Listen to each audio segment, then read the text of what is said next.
What is up, everyone? Welcome to the Intro to JavaScript workshop. And if you have a laptop with you right now or a computer, highly recommend that you pull up REPL-IT. And it's really popular just as a online compiler. They also have other languages, but today we're going to be doing JavaScript. So welcome to Intro to JavaScript, brought to you by yours truly, the tech committee, Bryce and myself, and yeah, the most beautiful tech committee. So why JavaScript? So JavaScript is actually one of the most popular programming languages, and it's a very in-demand and very useful language to know. You know, it's also the most used language on GitHub, meaning that a lot of developers use it, and it really helps to know, especially when you go into industry. So this past summer when I interned, I actually learned JavaScript because JavaScript is the base language for a lot of frameworks that do a lot of website development or a lot of mobile development. For example, our own tech committee, we use React and React Native. And the base language that React and React Native are built on is actually JavaScript. So if you know JavaScript, you're in pretty good shape to learn React and React Native because you already know a lot of the syntax and a lot of what it's gonna be a lot more readable to you. So as I mentioned, JavaScript is used in a lot of popular frameworks. So it's used with Angular, Vue, Express, a lot of backend technologies like Firebase, and it's just used to power many things. It's very useful, and that's why it's so in demand because so many libraries and technologies use it. Furthermore, as I mentioned, it's used for front and back-end technologies. Also, you can do API integrations, meaning that you can use an API in your code by using JavaScript. You just have to fetch it. So we're gonna start out with a very simple coding thing. So usually when you code, the first thing you wanna do is do a hello world statement. So we're gonna do a simple print statement. So to print in JavaScript, you do console.log. So we're gonna do console.log, and then we're gonna do hello world. Oh my God, I'm spelling this wrong. Oh, if I randomly have any grammar mistakes, I apologize. As some of you may know, I am high-key dyslexic, so I might not notice. So it's Gucci though. So yeah, so we're gonna do this hello world statement, and then we're gonna go into my command line node, and then we're gonna do practice.js. And right down here, it prints hello world. So if you want to do the same thing in your REPL, inside your REPL editor, pretty much we just want to do the same thing, console.log, and then hello world. And then we got to do the semicolon. Hello world. So that was my little demo on REPL. I'm just going to keep on doing my command line from now. So hopefully from that you guys know how to use it, so feel free to follow along with the code using REPL or your own text editor. So now that we've done the simple hello world to tell JavaScript that we are entering its world, we're gonna now do our first actual piece of JavaScript code using let and const. So in JavaScript, you have two main declaration variables, let and const, and I'm going to be putting this in comments. So to make comments in JavaScript, you do \\, and then you write the comment, and that's only for a single line comment. The main difference between let and const is for a constant. So for example, we're going to do const t equals 0.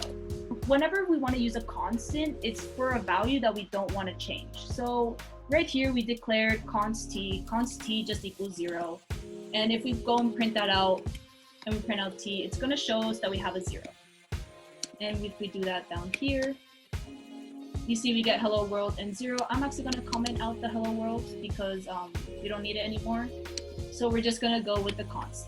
So the main difference between constants, between const and let, is const is immutable, meaning it can't be changed. So if we go down here and we do t equals 1, this is gonna actually give us an error. So we try and, oh wait, I didn't save my code. So sorry about that, guys. So we go down here and we get this error. And you know, JavaScript is like, why are you assigning a constant? Like, why are you changing the value? It's like yelling at us. It's like, oh my God, like, why are you doing this? Like, do you not know JavaScript? So it's pretty much telling us that right here on line 5, because we are assigning t to equal 1, it's causing it to error. So how do we fix this? We fix this by actually using let. So let is a variable that can be changed. So let, we can change it to 1, 0, a string, whatever. It doesn't matter. So now when we change this t to let, it will actually allow us to change it from 0 to 1. And right here, I'm gonna recompile. So yay, we have 0 and then we have 1. But yeah, so now that we changed it from a constant to a let, that's the main difference between let and const. So you want to use let whenever you have a value that will be changed, and then const you want to use whenever your value is unchanging. So let's say, for example, we're doing like a value like a max. So the max will never be changing. So we would probably want to make that a constant because the max will never be changing, or the minimum will never be changing depending on the problem we'll be doing. So that's the main difference between let and const. I will show more examples of when we want to use a const or when we want to use a let further on as we go further. So now we're going to talk about primitives. So in case you guys don't know what a primitive is pretty much a number, which could be an integer, a double, or a float. It could also be a string or a character or a Boolean. So a Boolean is true or false. So in JavaScript, the really interesting thing compared to other languages is that it's actually loosely typed, meaning that a let or a const can hold any type of primitive. So usually in other languages, for example, C or Java, you have to declare variables with a specific declaration statement like int or string. In JavaScript, that's actually very different. You don't need to do that. You just do let and const. So our let t, not only can we make this a number, we can actually make this a string as well. And JavaScript doesn't really care. It doesn't really care that we change the type, because since JavaScript is loosely typed, the types don't govern the declaration. So I'm going to show you an example of that right now. So we're going to put I am string, and then we're going to print this out. So I'm just going to copy this print statement right here because I don't feel like typing it out. And if we go down here and reprint it, we have 0, 1, and I am a string. So we can see how we can change the value of t from a number to a string. And then vice versa, we can also change it from a number to a Boolean or from Boolean to a string. It doesn't really matter. So you can declare strings and numbers like that. So we're gonna move on to our next data structure, our next primitive would be arrays. You pretty much declare arrays in JavaScript like you would declare them in most other languages. So you pretty much just do let JoJo's equals, I'm sorry about that weird space in the beginning. It's already bothering me. Then we have Joseph. I'm only gonna go up to Jolene because I don't want to do all 7 of them, but I will be using these guys later in another example of code. So it's Jolene, Josket, Jorno, and Jolene. So this is a simple array declaration in JavaScript. You pretty much declare it the same way you would in other languages. You just do let the array name equals brackets, and then whatever is going to be stored inside of that array. The interesting thing though about arrays compared to other languages is that, like let and const in other examples, arrays can store different types. So in this array, we don't just we can store other variables and just other values than just strings.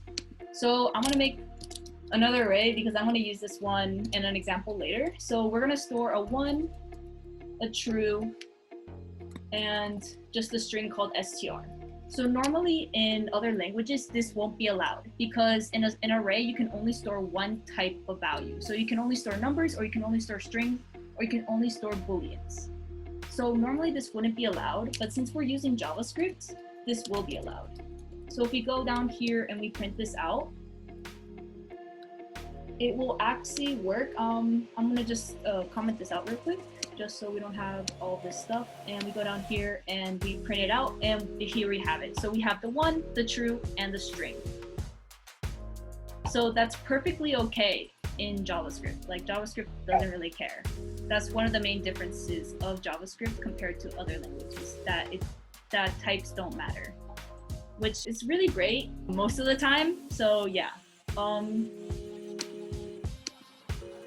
So the next thing we're going to talk about is objects. In case you guys don't know what an object is, I'm going to use a very basic example. So we're going to make an object called car. So an object is a value that you can store multiple properties. So in this object called car, we're going to store the make, the model, the year, and we're going to fill these properties in a second, and then the color. So for an object, the way you declare each property is that you give it the name. So we have the name make, followed by a colon, and then we're going to follow it by the value of that property. So the make, we're going to model this after my first car. So it's going to be a Toyota. Oh, sorry. Yeah, Toyota. The model is Camry. The year was 2000, and the color was blue. Oh, we're actually going to give it a name because I'm actually going to probably refer to this car by its name multiple times. So the name of my first car was actually Tyrion. So, actually, I'm going to change the year to a number just to show you that just like in arrays, in objects, you can also store different types. So if we go down here and we go to console.log car, this is actually going to print out the whole entire object, and then I'm going to show you how to access different fields inside of this object. We print out this whole entire thing. So we print out the make, Toyota, Camry, and then we get the year, which is 2000, color blue, and then the name Tyrion. So let's say we want to change the make from a Toyota to a BMW. So to access a specific property in our object is that we're going to spell the object name, so it's car, and then we're going to use the dot. So the dot tells JavaScript that, okay, we're going to go inside this object and we want to access a specific type of property. So right here, it lists all 5 of our properties. So it lists color, make, model, name, and year. It lists them actually in alphabetical order. You can just pick. So we're going to actually change the make, and we're going to do make equals, and we're going to put this BMW. Now, if we reprint our object, it's actually going to, our model is actually, instead of being Toyota, it's actually going to be BMW. So right here, we're going to see the difference. Yeah. So the whole thing is the same. The only thing that's different is the make. So here we have Toyota, and then down here we have BMW because we changed it down here. And the same thing if we want to just print out a specific property of the car, we just go console.log and we do car, and then let's do name. I just want to print out Tyrion. Go down here, and then Tyrion gets printed out. And the changes are still the same. You can actually also store the values inside of an object inside other variables. So let's say we do let car2, and we're going to make car2 equal to this car's model. So if we make car2 equal to car.model, we're going to go inside our object, we're going to grab the model, which is Camry, and we're going to store Camry inside of car2. So now when we go and reprint car2, console log car2, we print car2. I'm gonna comment out some of these console.logs just so it's a bit more readable. We're gonna get the whole object. No, it's just gonna be Tyrion, and then it's just gonna be Camry, because as you saw, we stored Camry instead of the car2 instead of the car2 variable. Sorry. I'm also going to comment out this console.log as well, and this array. I'm going to keep the JoJo array because I'm going to be using that in a little bit, so I'm excited. So that's how you use objects.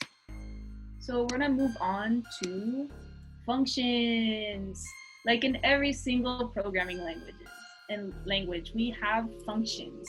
So making functions in JavaScript is a little different. So it's gonna look a little weird at first, but you get used to it quite quickly. So compared to other languages, you usually just wanna do like int function name, blah, blah, blah, you know, brackets, you know that. That's usually the syntax for other languages. The great thing about JavaScript is that since it doesn't really care about the types, you just type function and then you put the name. So we're gonna make a sum function. And sum is gonna take in an A and a B. So it's gonna take in two parameters. And then what sum is pretty much just gonna do is that it's just gonna return the sum of both of the values. So it's just gonna return A plus B. So I'm gonna comment out these console logs. So kind of what we wanna do is that first, if we wanna print out the value that gets returned from this function, is we're actually gonna wrap in a console log, but you can also store whatever is returned from this function inside of a variable as well, which I'm going to show you in a second. So what we're going to do is we're going to call sum, then we're going to do brackets, parentheses, sorry, sum 1 and 2, so that should return 3. We can also do let zooms equals, so if we do sum, and then we do 2 and 3, and then we just console.log zooms, it will print out 5. So let's go down here, and we get both 3 and 5 returns. So we can actually do more stuff with our function, because we can also put if-else statements inside of our function. So in case you guys haven't used if-else statements, they add a layer of complexity. So we're gonna make a function called is greater than 0.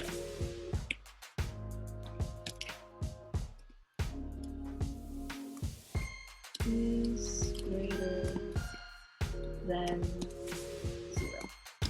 And it gets passed in a variable called a. So pretty much we want this function to do is that we want it to fail, like a fail case, if a is less than 0. A is is less than 0. So that's pretty much what we want this function to return. So we're gonna do if parentheses a is less than 0, and the syntax for expressing less than is just pretty much this variable. If a is less than 0, then we're just gonna return this string. Oh no, a is less than 0. Gotta have fun with our coding, so we gotta make the return statements fun. So to tackle this if-else statements, there are two ways you can actually write this second condition. So I'm gonna show you the usual way you will handle if-else statements. So usually when you have an if, you usually want an else followed by it. So if a is not less than 0, we're just gonna do an else. So if it's not less than 0, we're gonna go into the else and we're gonna return, oh yay, it's greater than 0, you know? So I'm gonna do return, yay. You can just do return yay. The other way you can do it is because you know that since this function is only comparing one variable, and we only want to know if it's greater than 0. So we know that if it doesn't enter this if block, it's greater than 0. So we know that if we get down here in our function, a is greater than 0, so we can just return down here, yay, a is greater than 0. So if you guys are a little confused why I did that, so actually it's gonna handle the case if it is equal to 0, actually 1. So kind of what this is actually gonna do, here, I'm gonna do a console.log, and then I'm gonna pass in something, and then I'm gonna run through the code actually with you guys. And let's pass in 0 actually. So we pass in 0, so a now equals 0. And we go in here, this if statement, we're like, is 0 less than 0? No, because 0, it can't be less than 0. So it's not going to go inside of that, and it's actually going to, it's not going to go inside of here. So it's just going to go to this return statement, and it's going to go a is greater than 0, which technically it isn't because it's actually 0, but we could put greater than or equal because I didn't think of that case, which is fine. So these are if statements. Yeah, so these are pretty much how we use if statements, pretty much a condition if else. So let's pass in a different number. So we're gonna do 2, or actually no, let's do a negative, so that goes into this first block. So we're gonna do -4, we pass in -4, a equals -4, we go into this first if, and we're like, is -4 less than 0? Yes. So we're gonna return this, oh no, it's less than 0, like, so that's what it, okay, I'm just making sure I saved my code because I don't want it to like print out the wrong thing. So yeah, we get the, oh no, it's less than 0, so that returned, and we got the correct value. So the next thing we are going to do is actually in JavaScript, there's actually 2 ways of making a function. So I'm going to show you guys kind of the fancy way.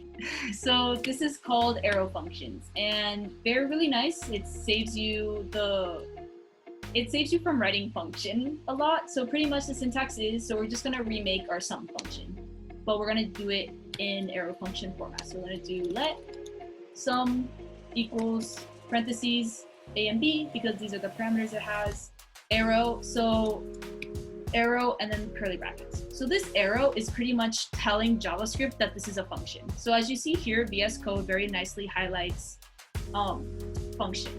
So this arrow is pretty much telling JavaScript like, oh, okay, this is a function. Like, okay, so this isn't just like a value. No, this is an actual function.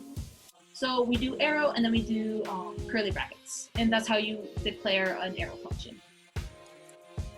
So we're just gonna do the same thing that our old sum function did, and we're just gonna return a and b, a plus b. So you guys are probably thinking like, okay, so we made this function, it looks a little bit weird, but are we able to call it the same way we were able to call our last sum function? Is there a different way of calling it or passing in values? Like, I don't know, this sum looks a little weird. It's actually the same way.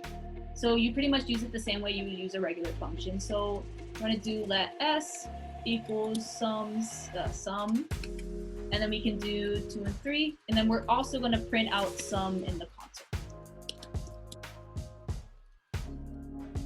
And then we're gonna first print out s, and then we're just gonna do console.log, and then we're gonna do sum, and then we're gonna pass in 2. So s should print out 5, and then sum should print out 4. Let me save my code. Beautiful. So, oh, I should pop this out. My bad, guys. So we get 5 and 4 down here because we passed in, here, I'm gonna recompile. We get 5 and 4 down here because we passed in the sum function to s, and then we also console.logged it. So pretty much the sum is returning 5, and this 5 gets stored into this s value, and then we print out s, which has 5, and then when we do the console.log, we pass in 2 and 2 to sum, and then it returns a 4, and then console.log is like, oh, okay, I'm gonna print out this 4. So that's pretty much what's happening right now in the code. So we're gonna actually also do our greater than 0 function in arrow function syntax. So I'm gonna copy this because I don't feel like rewriting it because it's a long name. So we're gonna comment all of this out. So we're gonna do let greater than 0 equals a arrow curly brackets. So if a, so we're gonna change up the if else statements to accommodate for the case if it is equal to 0. So if it is equal to 0, we're gonna just do a fail case because we want this, we don't wanna include 0, so we're excluding it. So we're doing from 1 to infinity, gives us a pass, from 0 down to negative infinity gives us a fail. So if A is less than or equal to 0, so I express less than or equal by doing the sideways caret, so less than, and then I do the equal sign. So that's going to tell my code that, okay, I want everything that's not only less than 0, but also equal to 0. So if we have that, we're just going to return Mura, mura, mura, mura. No, I'm joking. That's a JoJo reference. That pretty much just means useless in Japanese. You're pretty much just gonna put, oh no. And then we're gonna return that. And then I'm gonna use an else statement. And I'm gonna use an else statement this time because I just wanna show you guys how you guys would do it with the else statement. So if A is greater than 0, we're gonna go into this else and we're just going to return, I'm gonna do a zoom thing, so I'm gonna return hooray. And I'm gonna do exclamation points because he loves doing that. So this returns either or. And if we get down here, I think, yeah, because it's only gonna go into those two cases, so it should never get down here. Hopefully it doesn't yell at me for not doing a return statement down here. It shouldn't, because then it'll just take it as a function that doesn't return anything. So we're gonna show you how we do the two. So we're just gonna do console.log and we're gonna just, oh, sorry guys. Console.log.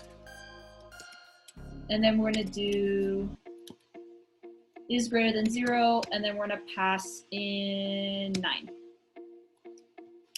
So before I print it out, what we're gonna do is, so 9 gets passed into this A.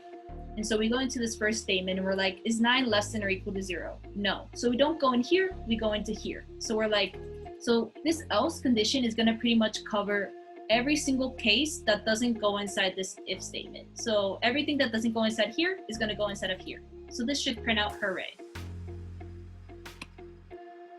Yeah, so it prints out hooray. Now let's pass in, we can just pass in 0. So we pass in 0, A now equals 0, we go into this if statement and we're like, is 0 less than or equal to 0? Yes, because 0 is equal to 0, so we return the oh no. So the oh no should now print out to the screen. So we get the oh no, awesome. So the code works as it should.